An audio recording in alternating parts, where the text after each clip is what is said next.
వార్తల్లోకి వెళ్దాం. రూపాయి 90కి జారిపోయింది. 90 రూపాయలు $1 అంటే మహాపతనం కిందే చూడాలా? గోపి గారు చెప్పండి, ఈ మహాపతనం ప్రభావం ఏ రకంగా ఉంటుంది?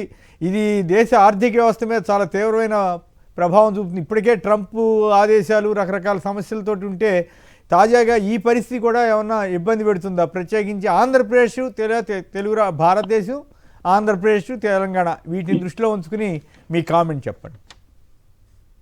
సార్, కొమ్మినేని గారు, మీకు, సాక్షి ప్రేక్షకులకి, వెంకటరెడ్డి గారికి అందరికీ నమస్కారం. ఈ ట్రంప్ తీసుకుంటున్న అనేక నిర్ణయాల వల్ల భారతదేశం మరి దెబ్బతింటోంది. మరి ట్రంప్ మోడీ స్నేహితులు అంట మరి, కానీ మరి ఆ స్నేహం ఏమైపోతుందో, ఆ స్నేహం వల్ల ఎందుకు ట్రంప్ నిర్ణయాలు మారుతున్నాయో తెలియడం లేదు.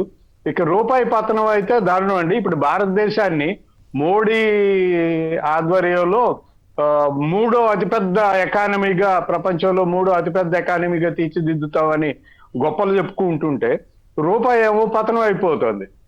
ఇప్పుడు ఈ చెప్పుకునే గొప్పలేంటి, పతనం ఏమిటి అనేది అర్థం కాని విషయం. ఇప్పుడు ఇక్కడ నుంచి అమెరికా నుంచి పంపించాలంటే గతంలో 2 లక్షలు 3 లక్షలు ఉంటే సరిపోతుంది.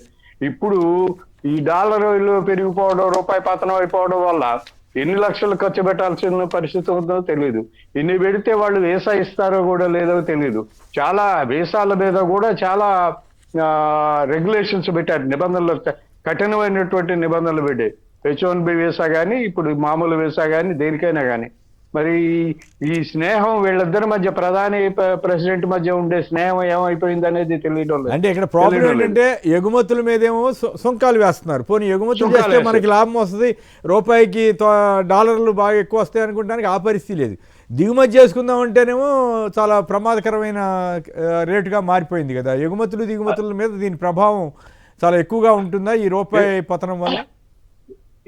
ఎగుమతులు అసలు లేవండి. 50% ట్యాక్స్ వేసేసాడు ట్రంప్. సో ఎగుమతులు చాలా తగ్గిపోయినాయి చాలా వరకు. పోస్టల్ డిపార్ట్మెంట్ అయితే పార్సల్ సర్వీసులు అన్ని కూడా ఆపేసింది అమెరికాకి, భారతదేశం నుండి. సో ఇట్లాంటి పరిస్థితి ఉంది. ఇక దిగుమతులు చేసుకోవాలంటే మన రూపాయి సరిపోదు, డాలర్ విలువ పెరిగిపోయింది కాబట్టి మనం ఆ ఖర్చు భరించలేము. ఈ పరిస్థితుల్లో వీళ్ళు దేశాన్ని అతిపెద్ద, అంటే జర్మనీని దాటి ముందుకెళ్ళాలి భారతదేశం. జర్మనీ 3వ స్థానంలో ఉంది ప్రస్తుతం.